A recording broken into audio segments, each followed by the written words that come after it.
ఏ party అధికారంలోకి వస్తున్నది important కాదు కదా. ఎస్ సార్, ప్రజా తీర్పును గౌరవిస్తూ ఉన్నాం అంటూ చంద్రబాబు పవన్లకు జగన్ శుభాకాంక్షలు తెలియజేశారు. అంటే పేర్లు ప్రస్తావించలేదు కానీ ఎన్డీఏ నేతలకు శుభాకాంక్షలు అన్నారు.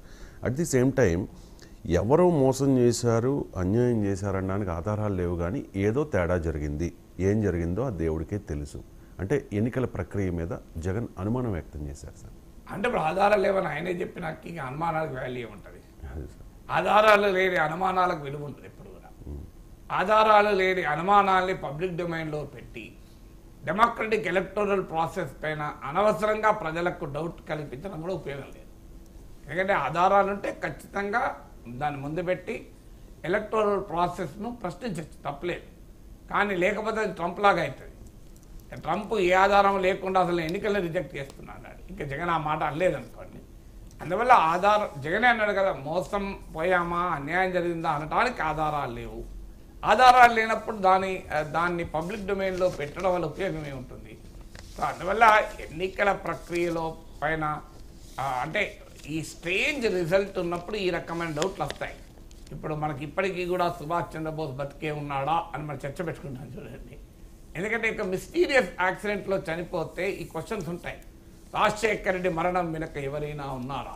ఈ చర్చించుకోలేదు చాలాసార్లు. కారణం ఏంటంటే సంజయ్ గాంధీ మరణం వెనుక ఎవరున్నారు అంటే మిస్టీరియస్ సర్కమ్స్టెన్సెస్లో జరిగిన వాటిపైన ఎలాగైతే అనుమానం ఉంటుందో వెరీ స్ట్రేంజ్ రిజల్ట్. అంటే ఇప్పుడు ఐఐటి వస్తుంది, టాప్ ర్యాంకర్ ఐఐటి టాప్ 3లో ఉంటాడనే అర్థం ఐఐటి కాదు ఎంసెట్కు రాలేదనుకోండి, డౌట్ వస్తుందా లేదా? సో అలా జగన్మోహన్ రెడ్డి ఓడిపోతారు అన్నవాళ్ళు చాలామంది ఉన్నారు, గెలుస్తారు ఖచ్చితంగా అన్నవాళ్ళు కొద్దిమంది. సో ఏమో చెప్పలేము, పరిస్థితి చాలా టఫ్గా ఉందని ఎక్కువ మంది అన్నారు. కానీ జగన్మోహన్ రెడ్డి ఈ స్థాయిలో గెలుస్తారని ఎవరు చెప్పలేదు కదా, ఏ రాజకీయ నాయకుడు చెప్పలేదు. సో అందువల్ల ఏ రాజకీయ నాయకుడు చెప్పని రీతిలో రిజల్ట్ వచ్చినప్పుడు డెఫినెట్గా ఆయన స్ట్రేంజ్గా ఫీల్ కావడంలో తప్పలేదు. So it is really strange. కానీ ప్రజాస్వామ్యంలో ప్రజల తీర్పును హుందాగా తీసుకోవాలి. జగనే చెప్పినట్టు 40% ఓటికి వచ్చింది కదా. సో 23 సీట్లు వచ్చిన చంద్రబాబు నాయుడు మళ్ళీ అద్భుతమైన మెజార్టీతో అధికారంలోకి రాలేదా? సో అందువల్ల రాజకీయాల్లో అవకాశాలు ప్రజల పక్షాన్ని నిలబడి ఇలా ఉన్నప్పుడు ఎప్పుడూ అవకాశం ఉంటుంది. సో ఆ అవకాశాన్ని ఉపయోగించుకొని తప్పులు సరి చేసుకొని సమీక్షించుకొని ఒక కొత్త రాజకీయ పంతాలో కనుక జనం ముందుకెళ్తే ప్రజలు ఒక బలమైన ముఖ్యమంత్రినే కాదు బలమైన ప్రతిపక్ష నేత కూడా కోరుకుంటారు. ఇలా భారత ప్రజల తీర్పు అదే కదా. భారత ప్రజల తీర్పులు not just voted for a government, they voted for a strong opposition. అందువల్ల బలమైన ప్రతిపక్షం ఆంధ్రప్రదేశ్లో లేకపోవడం దురదృష్టకరం. కనీసం ప్రజా జీవితంలో అసెంబ్లీలో లేకపోవచ్చు, బయట పొలిటికల్ లైఫ్లోనైనా ఒక బలమైన ప్రతిపక్షంగా వ్యవహరించడం వల్ల ఉపయోగం తప్ప ఫలితాలు వచ్చాక అనుమానాలు వ్యక్తం చేసుకుంటూ కూర్చుంటే ఉపయోగం ఏమి ఉండదు కదా. Yes sir, thank you so much sir. చాలా అంశాలకు సంబంధించి సమగ్రంగా విశ్లేషణ అందించినందుకు. ఇది వాటి నమస్తే నాగేశ్వర్. మళ్ళీ రేపు కలుద్దాం. చూస్తూనే ఉండండి 90.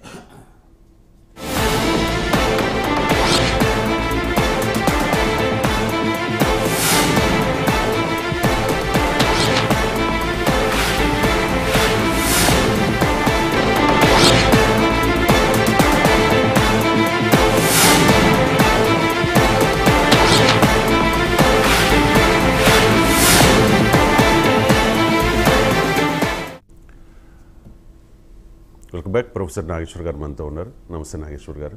ఇప్పుడు దేశంలో ప్రభుత్వం ఏర్పాటు చేయాలంటే కేంద్రంలో నితీష్ అండ్ చంద్రబాబు జేడీయూ టీడీపీల మద్దతు చాలా కీలకం సార్.